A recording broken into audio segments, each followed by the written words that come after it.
When Daniel pressed play, the room turned to stone. The video on his wife's laptop wasn't a spreadsheet tutorial as she'd claimed.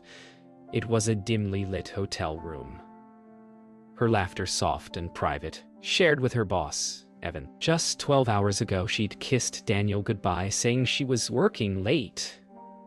Now, every pixel of that video rewrote their marriage. The camera caught her removing her blazer, a glass of wine in hand, her eyes lingering too long on the man opposite her. Daniel's breath shallowed. The world slowed. Was it betrayal?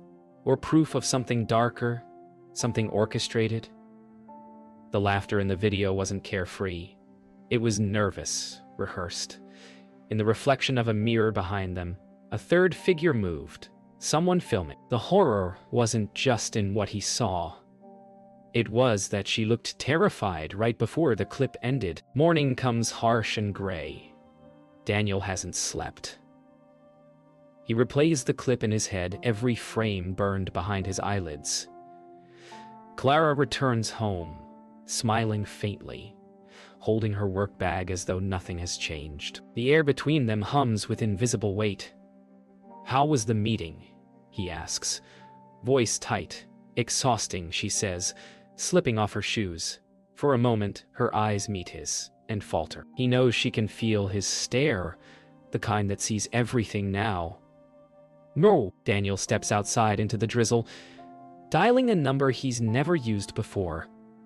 The private investigator's card slipped under his windshield last month, with a handwritten note. "You will need this soon." The voice that answers is calm.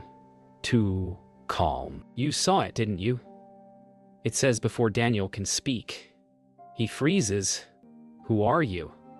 The line clicks. Inside his car, Daniel opens the glove compartment. The same USB drive the investigator mailed him last week gleams faintly in the dark. He plugs it into the dashboard port. Another file appears. Meeting 2. He hesitates, then presses play. The hotel room again, but this time it's empty. Only the camera moves. Back home, Clara stands in the doorway of their bedroom, voice trembling. "Daniel, you weren't supposed to see that video." His blood runs cold. "Then, what was I supposed to see?" She doesn't answer. Instead, she whispers, "They made me," before he can respond. Her phone buzzes. Unknown number. One message. Delete everything.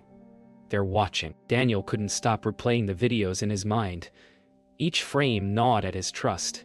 Each shadow whispering secrets he hadn't wanted to know. He retraced Clara's steps over the last week, noticing small inconsistencies. The perfume she never wore.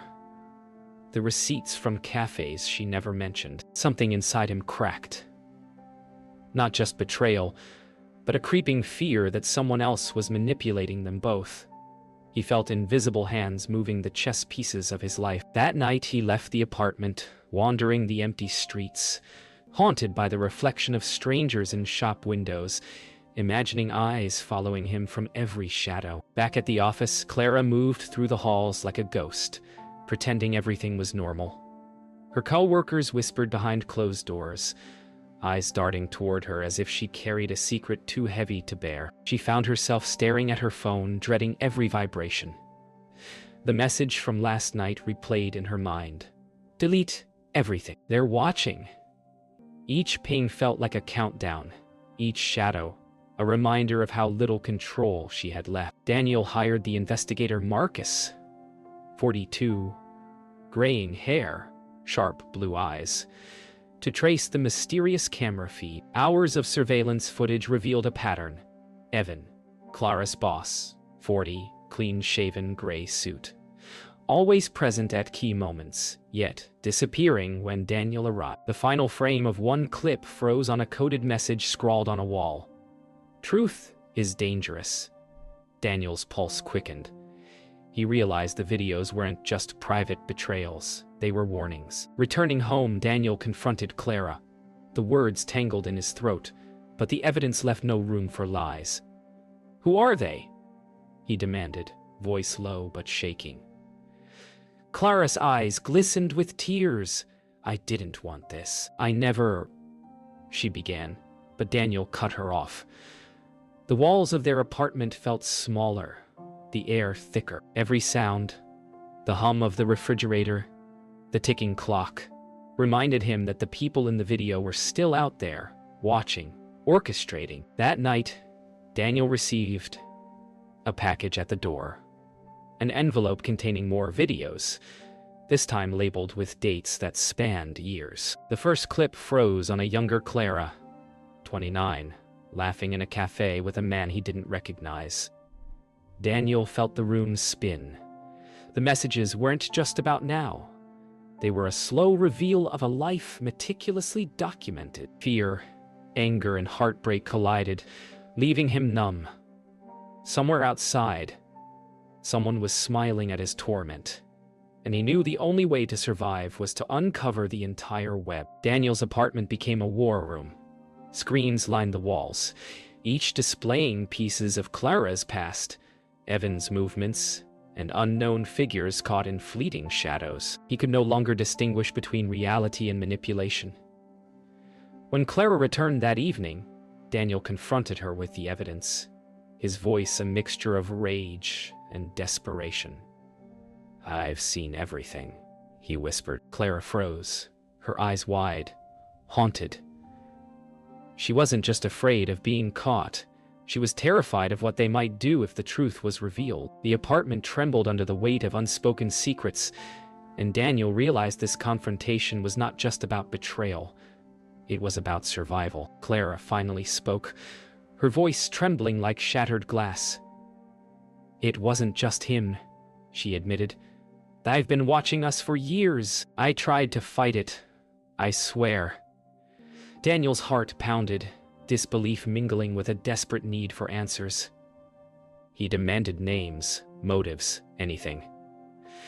Clara shook her head, tears streaming. "If I tell you, they'll come for both of us." For the first time, Daniel realized the danger wasn't just emotional.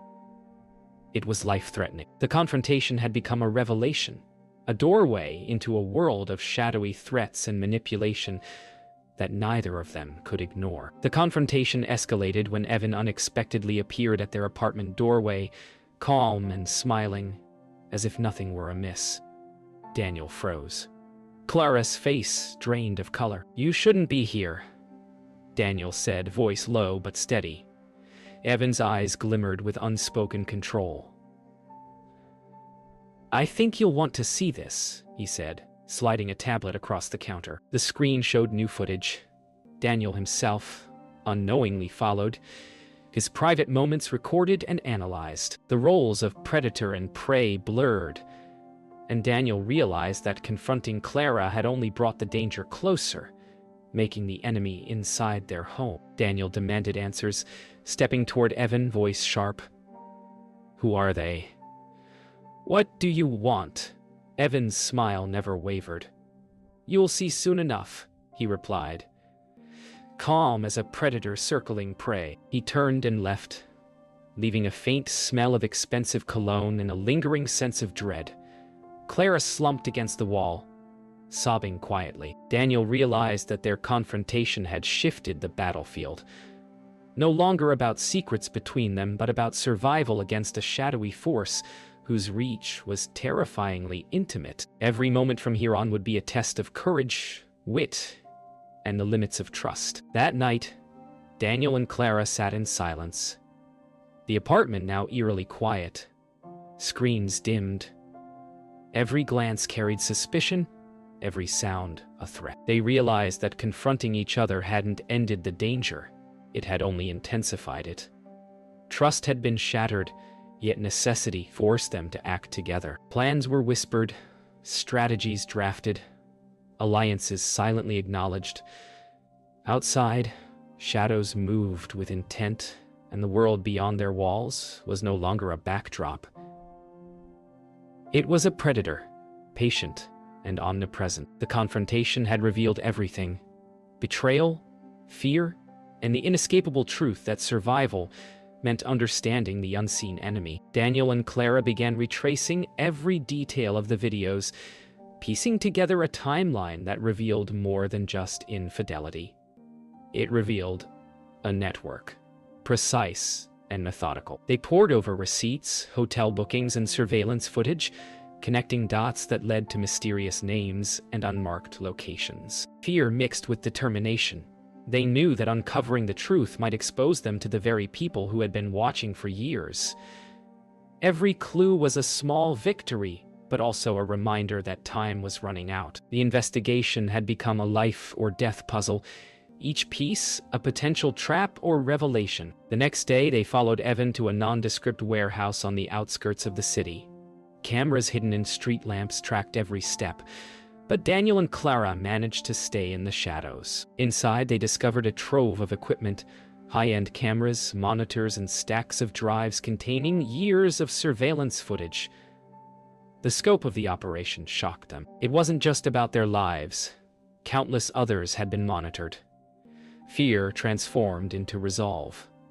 They had to expose this network before it consumed them completely. Inside the warehouse, they moved quietly, hearts hammering. The equipment hummed ominously, cables snaking across the floor. Monitors displayed footage from dozens of homes, including their own. Daniel's breath caught as he realized the scale of the manipulation. They weren't just targets.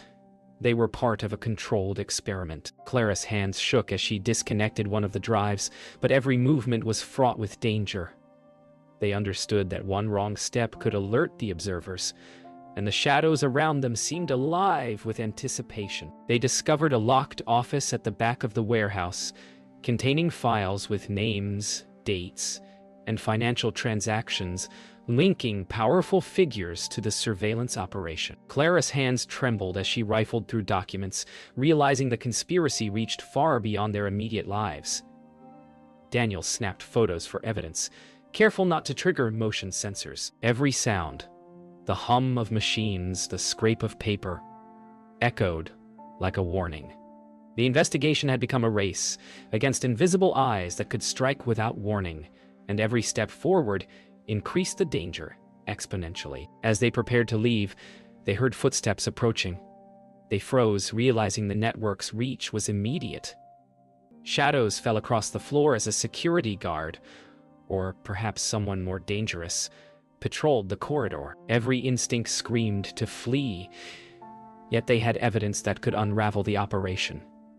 Their escape demanded precision and nerve. The investigation had revealed the scale of the conspiracy, but surviving long enough to expose it would require them to trust each other completely. Despite the betrayals and lies that had once torn them apart, Daniel and Clara reached the safe house with the stolen files, hearts pounding and adrenaline surging. Every glance over their shoulders reminded them that the network's reach was relentless. They spread the evidence across the table. Photographs, videos, documents, and financial records, each piece a thread, connecting powerful, unseen forces. For the first time, they could see the full scope. The surveillance wasn't personal. It was systematic, targeting dozens of unsuspecting people. Fear battled with determination. They knew that releasing this information could destroy lives, including their own. But it was the only way to reclaim control over a reality that had been manipulated for years. They contacted a trusted journalist, sending encrypted files through a secure channel. Every click of the keyboard echoed in the small room. Clara held her breath as the journalist confirmed receipt. This will shake everything, the voice whispered over the encrypted line. Daniel felt a surge of relief mixed with fear. The network wouldn't go down quietly. They would retaliate. But for the first time, the power balance had shifted slightly. They had evidence, witnesses, and a plan. The exposure was imminent, and the shadowy figures that had controlled their lives for years were about to face the light. As the first reports went live online, the network reacted immediately. Social media erupted with leaked footage and documents, exposing corruption and illegal surveillance operations. Daniel and Clara watched anxiously, knowing retaliation could come at any moment. Messages and calls from unknown numbers flooded their devices. threats veiled in polite words, warnings dressed as advice. The exposure had begun, but the danger had only escalated.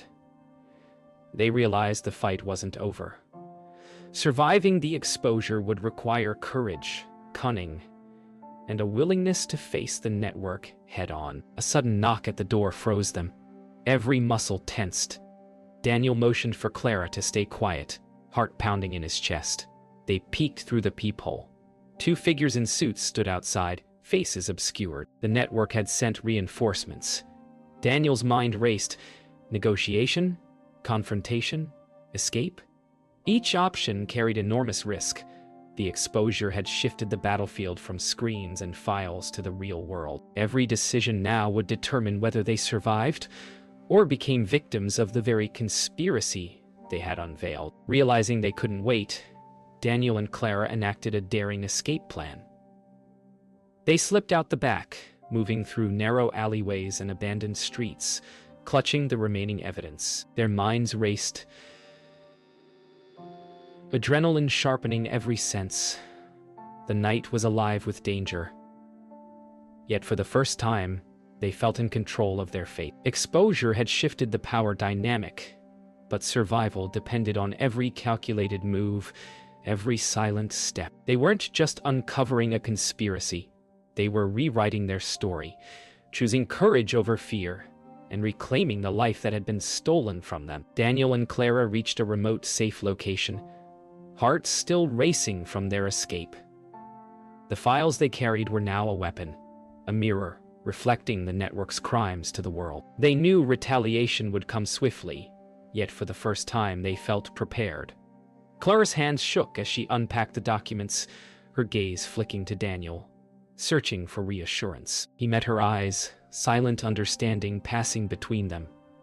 The reckoning was not just about revenge, it was about justice. And this was their moment to confront the shadows that had haunted them for years. They traced the origins of the network to a high-security corporate building in the city. Surveillance footage, hacked emails, and financial records painted a chilling picture of power and corruption. Daniel realized the scale of the reckoning. They were not just confronting one man or a small team. They were facing a carefully orchestrated system with resources that could crush them if missteps were made. Clara's voice trembled as she whispered, "We have to be smart. Every move counts." Together they plotted the confrontation, aware that exposure alone would not be enough. The network had to be dismantled from the inside. Inside the building, Daniel and Clara moved with precision, using shadows and security blind spots to their advantage. Each step was calculated, their breath measured. The network's operatives were everywhere, yet the element of surprise was theirs. They reached the central server room, where years of surveillance data converged in a humming array of monitors. Daniel's hands flew over the keyboard, uploading evidence to secure servers worldwide. Clara monitored the perimeter, nerves taut. The reckoning was underway. The network would face exposure, and justice would finally pierce the darkness that had controlled so many lives. Alarms blared suddenly, red lights flooding the room. The network had discovered the intrusion. Daniel and Clara moved quickly, grabbing the last drives containing critical evidence. Security guards surged through the halls, their footsteps echoing like thunder. Every decision now carried life or death consequences. They fought not just for exposure, but for survival. The building's labyrinthine corridors became a gauntlet, yet with every calculated move, they inched closer to freedom and ensured that the network's secrets could no longer remain hidden. Finally, on the rooftop of the building, Daniel and Clara paused to catch their breath. The city sprawled below them, unaware of the reckoning that had unfolded in its shadows. Every file uploaded, every secret revealed, every operator exposed. Justice had begun. They embraced briefly, relief and exhaustion mingling. Yet, they knew the fight wasn't completely over. Some shadows would remain, but for the first time in years, they were no longer prey. The reckoning had shifted the balance of power, They had reclaimed their lives, their trust, and their courage. Weeks after the rooftop escape, Daniel and Clara returned home, but the world felt irrevocably changed. Their lives were no longer private, yet the exposure had granted them a strange sense of freedom. The network's operatives were arrested or in hiding, and justice, though incomplete, had begun to restore balance. In their apartment, they unpacked the last of the evidence and photographs, their movements deliberate, careful. The weight of fear had lessened, replaced by cautious hope. They were survivors, bonded not just by love, but by shared trauma and courage. Each glance between them reaffirmed that even after betrayal, trust could be rebuilt, carefully, intentionally, and with the scars as reminders of their strength. They revisited the places where their lives had once been monitored, the cafes, offices, and streets, now seen through a lens of triumph rather than fear. Each familiar location felt different, a testament to survival and reclaiming autonomy. Daniel and Clara walked together, hands entwined, their conversation light but cautious, layered with understanding that their shared experience had permanently altered their relationship. The world continued around them, unaware of the dark secrets that had once stalked their every move.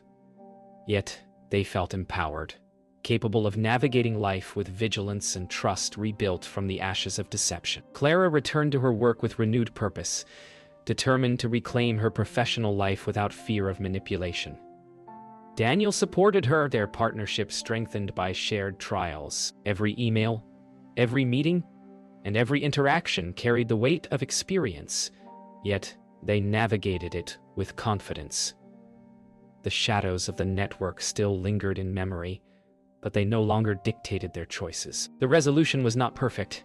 It never could be, but it was real. Together, they had survived deception, exposure, and fear, emerging with a deeper understanding of trust, resilience, and the unbreakable bond forged in crisis. At home, evenings became moments of quiet reflection. They shared dinner, conversation, and laughter, the simple joys that had once seemed impossible under the network's scrutiny. Each smile, each glance carried gratitude and resilience.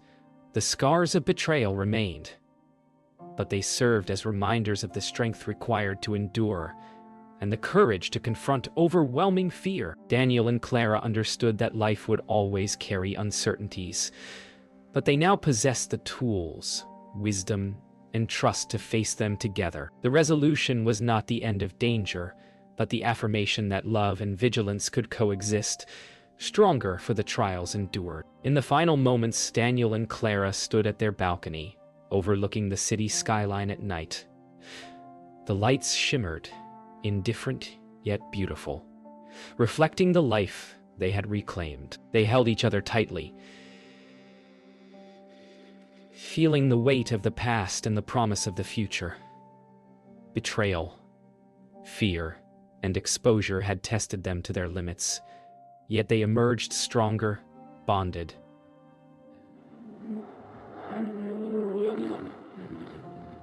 The resolution was complete, not in perfection but in survival, courage, and love. The city sprawled below, unaware, while they faced forward together, ready for whatever came next.